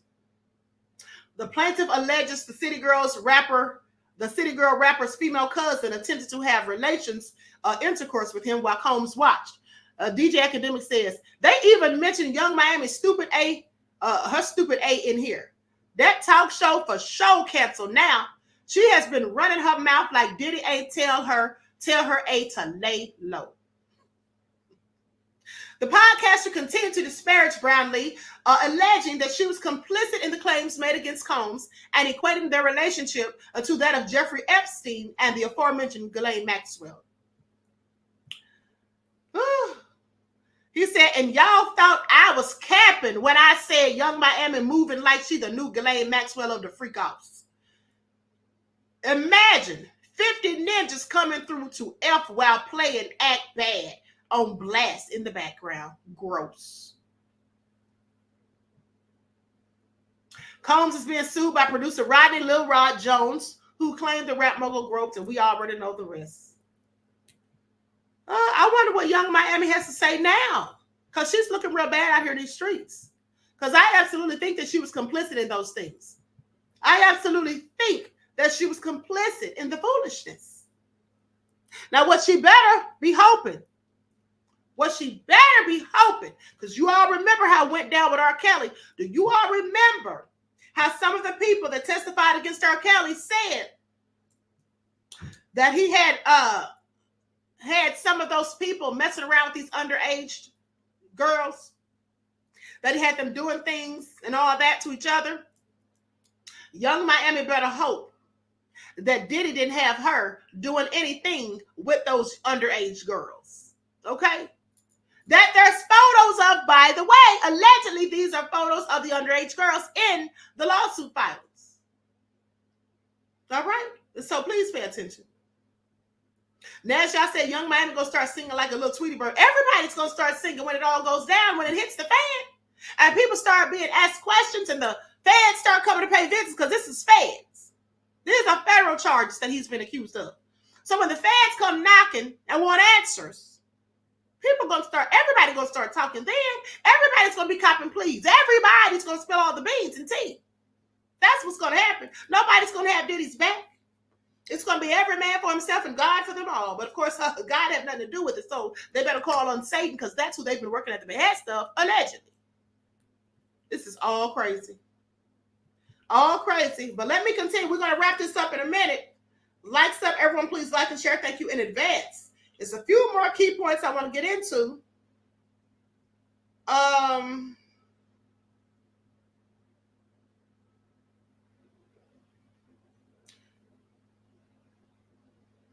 Let's talk about the mail fraud. The mail fraud.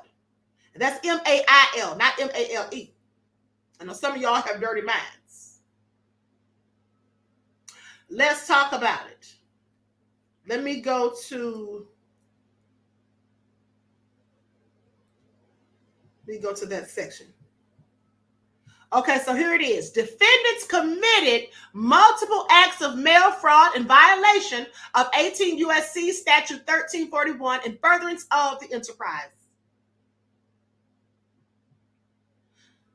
Now, the defendants voluntarily and intentionally devised and participated in a scheme to defraud plaintiffs out of money in reliance on the mail.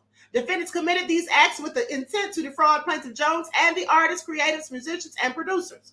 Defendants used the mail for the purpose of executing the fraudulent scheme herein. Specifically, defendants agreed to each of the acts of mail fraud described throughout the complaint. Now, in addition, defendants agreed to rely on the mail to secure wire frauds, cash payments from purchases of the illegal firearms and illegal substances. Defendants required others to sell and distribute. Lord said they're being accused of having people out here selling stuff for them, weapons and illegal substances. Now, I'm sorry, but this doesn't sound like a whole criminal organization, a whole criminal enterprise.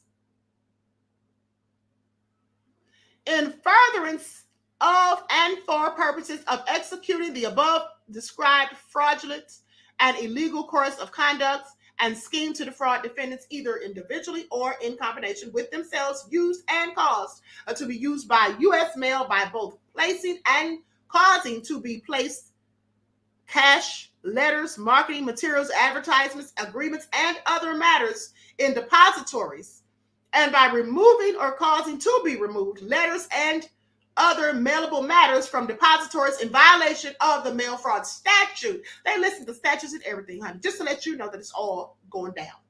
18 U.S.C. Statute 1341. Defendants could not have furthered their fraud without the use of the mail. For example, defendants sought to acquire wire transfers, cash payments, and to utilize their talents and labor to produce music and other tangible goods and services without compensation. Defendants also required the mail to distribute misleading advertisements to various states, including New York. For these reasons, the use of the mail or the use of mail to conduct fraudulent activity was necessary and inevitable. Wonder what the Postmaster General has to say about all these shenanigans. So, defendants committed multiple acts of wire fraud. Multiple acts of wire fraud in violation of 18 U.S.C. Statute 1343 in furtherance of the enterprise. So they've already accused them of mail fraud, which violates 18 U.S.C. Statute 1341. Now they're accusing them of wire fraud, which violates 18 U.S.C. Statute 1343. Please pay attention. Now, defendants voluntarily and intentionally devised and participated in a scheme to defraud plaintiff out of money in reliance on the mail. Defendants committed these acts with the intent to defraud Plaintiff Jones and the creators, the musicians, artists, and all of that.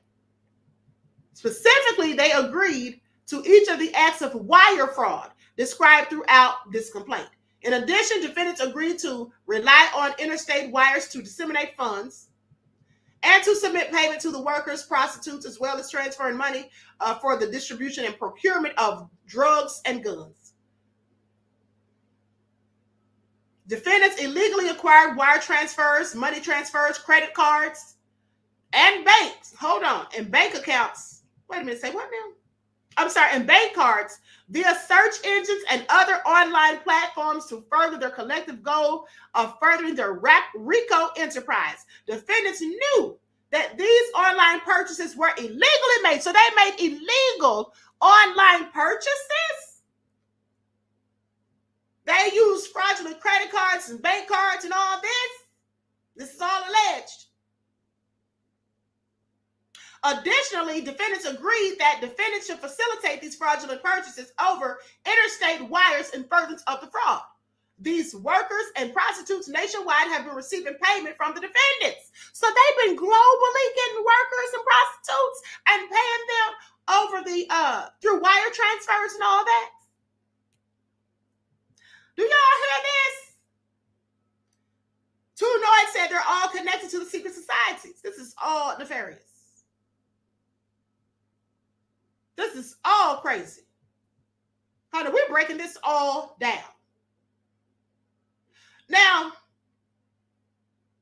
In furtherance of and for purposes of executing the above described fraudulent and illegal course of conduct and scheme or artifice to defraud, defendants either individually or in combination with themselves used or caused to be used interstate wire communications to transmit or disseminate false, fraudulent, and misleading communications and information in violation of the wire fraud statute, statute 18 USC 18 USC statute 1343. Now, defendants could not have furthered their fraud without the ability to use telecommunications to share information with clients and retailers nationwide, because defendants needed to communicate with clients and retailers around the country. The use of interstate telecommunications wires to conduct the fraudulent activity was necessary and inevitable. Plaintiffs have been damaged in their business or property because defendants violated 18 USC statute 1962A, C, and D. Therefore, he is entitled to recover the damages and the remedies and other remedies enumerated therein. Defendants' acts or omissions were actuated by actual malice and or a willful and wanton disregard for the consequences suffered by the plaintiff and or with knowledge of a high degree of probability of harm to the plaintiff and reckless indifference to the consequences of their acts or omissions. Compensatory damages alone will be insufficient to deter such conduct in the future. I'm telling you, do you all know what they're saying right here? Please pay attention.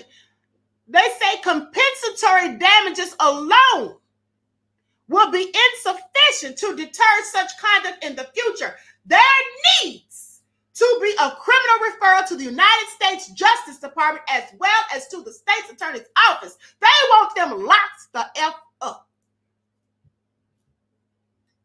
They want them going down to prison. Okay, they want them in the big house. They said it's not going to help if you just make them pay some money, because they're going to keep on doing what they're doing, because he's been doing it allegedly for 20 years. And these people that are now working with him have been doing it for at least a decade, allegedly. So do you think that they're going to stop if you make them pay? Compensatory damages is not enough.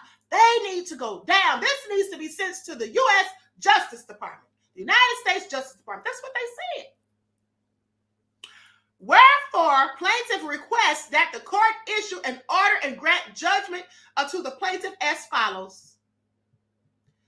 Point A, granting plaintiff statutory common law and punitive damages and applicable pre- and post-judgment interest in full recompense for damages.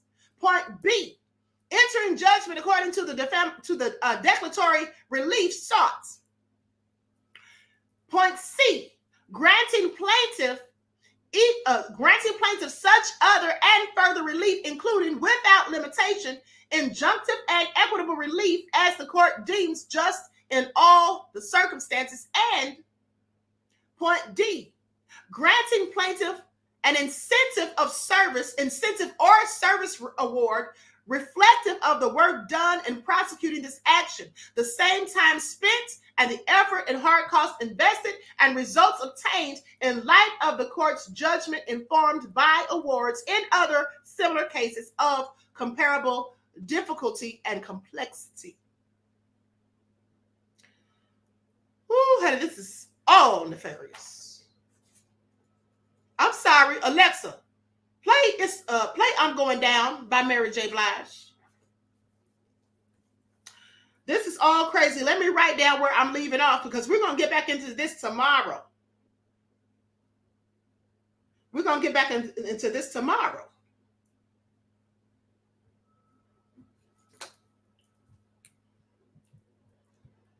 Isn't it crazy? Desmond said, Queen, Bussy still defending him. Honey, I expect small minds to do just that. Okay, that's what I expect small minds to do. How can you defend this? How can you defend it? Only a fool would try.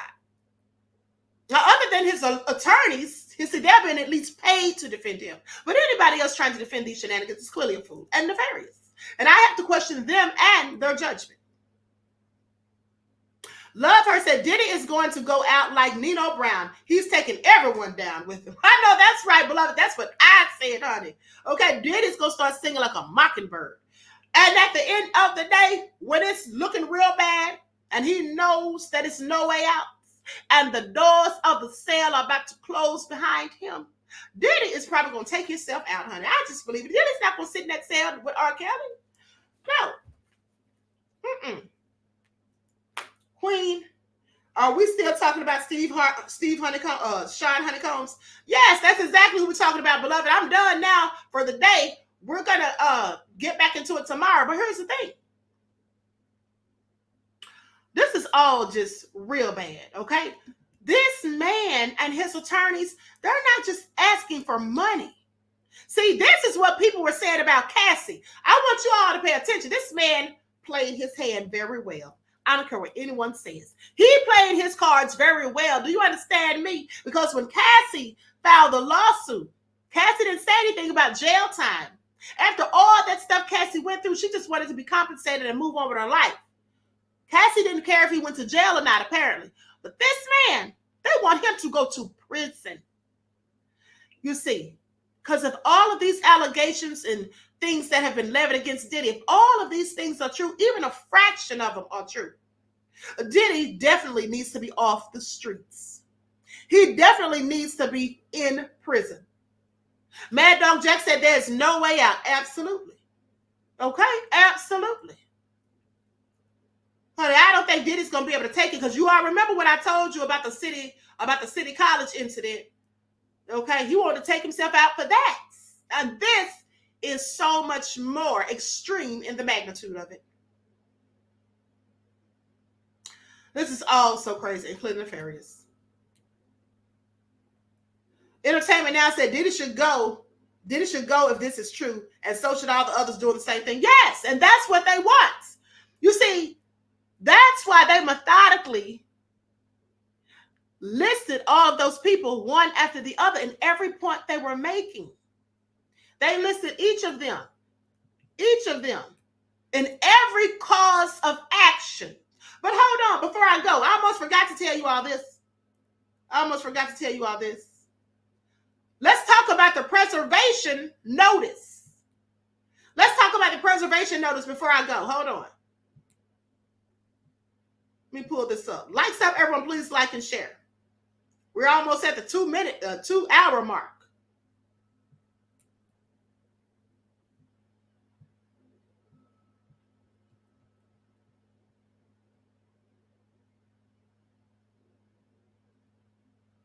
Hold on. Ooh, this is all so nefarious. This is all so nefarious. We got to talk about this. We're going to talk about this more tomorrow. Because this is all. Now, here we go. Let's talk about the preservation notice. The term you, your, or yours as used herein shall refer to you, the recipient of this letter, as well as to the respondents and any individuals responsible for the custody and control of the below information, including but not limited to those individuals, administrative assistants, secretaries, agents, employees, information technology personnel, and third-party vendors. From this point forward, listen to this. You are directed to prevent spoliation, defined as altering, changing, updating, destroying, even if periodically, editing or deleting any information set forth hereafter. If you cause any such alteration, destruction, or change directed or allow it to occur, you may be charged with discovery rule violations for which sanctions may be imposed. Further, your failure to abide by this request could result in severe penalties against you and form the basis of legal claims for spoliation. In other words, don't try to get rid of none of this evidence or your behind can go to jail too. You think you're scared of Diddy, you better be scared of going to jail. Do you love Diddy that much? Are you that enamored with brother love? Are you willing to risk your freedom to protect it? That's what they said. That's what they said. Now they say electronically stored information. In terms of electronically stored information, you're directed to prevent any destructive alternative or other change to any web pages, virtual profiles, or identical, including but not limited to Facebook, Instagram, Pinterest, Twitter, Tumblr, LinkedIn, Snapchat, Google+, Flickr, Vine, About Me, Ask FM, etc., or any other social media-based web profile or networking site, account, emails, voice messages, text messages, instant messages, or messaging systems, recordings, digital recordings, media images and videos, temporary memory sticks, portable memory devices, laptops or computers, CDs, DVDs, USB devices, databases, computer activity logs, internet browsing history, including cookies, network access and server activity logs, word processing files and file fragments, backup and archival files, imaging, electronic calendar and scheduling program files and file fragments, as well as any other contact and relationship management data. Electronic spreadsheet files and file fragments pertaining in any way to the controversy of the parties or potential witnesses. This includes a request that such information not be modified, altered, or deleted due to data compression or disk fragmentation or other optimization procedures, which processes you are hereby directed to suspend until the data has been preserved, copied, and produced. You are directed not to modify, alter, or delete or allow modification, alterations, or deletions to be made to any electronically stored information. You are further directed to preserve and not to destroy any passwords, decryption productions, including, if necessary, the software to decrypt the files, network access codes, manuals, tutorials, written instructions, decompression or reconstruction software, and any other information and things necessary to access, view, and if necessary, reconstruct the electronic data we will request through discovery. His attorneys are on point. And that's for the electronic information. Now, as for the paper information, they say, regarding the paper information, you are directed to preserve any emails, videos, texts, memos, reports, documents, notes, correspondence, photographs, investigative information, or other documents about the controversy of the parties or the witnesses. We expect to obtain several documents and other data from you through discovery, including text messages, emails, photographs, and other information stored on computers, electronic devices, and telephones. Although we may bring a motion with a court for order preserving documents and other data from destruction or alteration, your obligation to preserve documents and other data from discovery or for discovery in this case arises independently from any order on such motion. They're not playing no games. Electronic documents and the storage media, including but not limited to telephones on which they reside, could contain relevant discoverable information beyond what may be found in printed documents. Therefore, even where a paper copy exists, we will likely seek all documents in their original electronic form, along with the metadata or information about those documents on the media. We will seek paper printouts of only those documents that contain unique information created about or after they were printed. Paper documents containing handwriting, signatures, marginalia drawings, annotations, highlighting, and redactions. And any paper documents for which no corresponding electronic files exist. The laws and rules prohibiting the destruction of evidence apply to electronically stored information in the same manner that they apply to any other evidence. Due to its formats, electronic information is quickly deleted, modified, or corrupted. Accordingly, the demand is made that you take every reasonable step to preserve this information until the final resolution of this matter. This may include, but would not be limited to, an obligation to discontinue all data destruction and backup tape recycling policies concerning electronic data created after this complaint's delivery date. Relevant evidence should not be destroyed.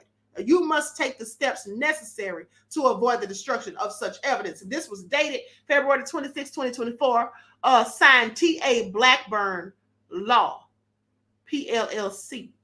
All right? They're not playing any games, honey. Okay, so don't even think about destruction of evidence is all he's saying. Don't even think about coming up with no BS about your computer got hacked, or somebody hacked your email accounts, or somebody stole your phone and now you don't have the. Don't try any of it, or your ace is going to jail. And we're going to see to it. Ooh, honey, this is a lot. Ha! Deronda said them lawyers rubbing their hands like Birdman. Let me tell you something. Here's the thing. They likely are, but here's the thing. This isn't just about money. They want justice. Okay? They want justice. All of this information, these alleged audio and video recordings, these screenshots, these photographs and all of this stuff, they're going to hand all that stuff over to the feds. Bye-bye, Diddy. You may as well go ahead and tell Diddy your goodbyes now, because it's a wrap. It's a wrap. And here's the thing. It's all so nefarious. That's all I'm trying to tell you. Deronda said, facts, queen, okay? It is all crazy. So I have some more information for you all tomorrow, honey. And it's all nefarious too. But with that all being said, everyone, please like and share this video. Okay, each one teach one. Listen, I hope you all enjoy the rest of this lovely day. I want to thank you all again for the birthday wishes yesterday. I had a great time. Honey. I didn't think I was going to be on this live today, honey, but I made it, unless I made it. Okay, so with that all being said, I'm going to upload something on the spiritual channel for those of you who follow. For my members, we'll be having a members only live on there tomorrow. Okay, so everyone enjoy the rest of this day. I love you all to life. Andrea said great broadcast. Claudette said great broadcast. Thank you, beloved. I appreciate you all. So until next time, beloveds, each one teach one. That's how we grow and thrive. Do something productive, constructive, but never destructive. And always remember to keep the Most High first in your lives. Peace.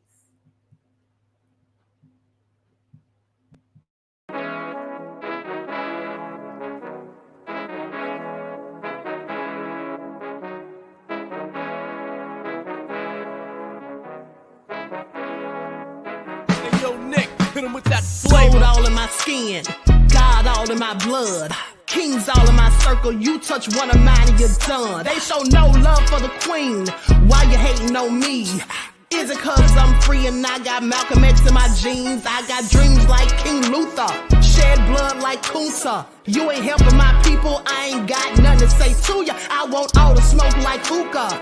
Talking reparations, America won't be great until they give us compensation. I'm like, I'm the hottest right now. That's See right. a bunch of lames out here trying to jock on my style. They be doing too much. I'm the queen, it's too easy. It's like they all at Popeyes, how they be talking so greasy. Real slick. I just sit back and laugh while these haters get madder. So nefarious how they don't want my pockets with cheddar. I tell them they can do better. These snakes in the grass can leave a bite on your ass, cause y'all be trusting too fast. I got my foot on the gas, other one on they necks. Dropping receipts on haters, you better show some respect. I'm never facing regrets, we only facing the threats. Running through every challenge like a relay, break no sweat. It's a cold game, so I got that blanket with me. Now that my people awaken, ain't no going to sleep. I do not play by my piece, this time I'm playing for keeps. You talking slick, but when I see you like them ends, we gon' meet. And I got gold all in my skin, God all in my blood, kings all in my circle. You touch one of mine and you done. They show no love for the queen. Why they hating on me? Is it cause I'm free and I got Malcolm X in my jeans and I got gold all in my skin, God all in my blood, kings all in my circle. You touch one of mine and you done. They show no love for the queen. Why they hating on me? Is it cause I'm free and I got Malcolm X in my jeans and I got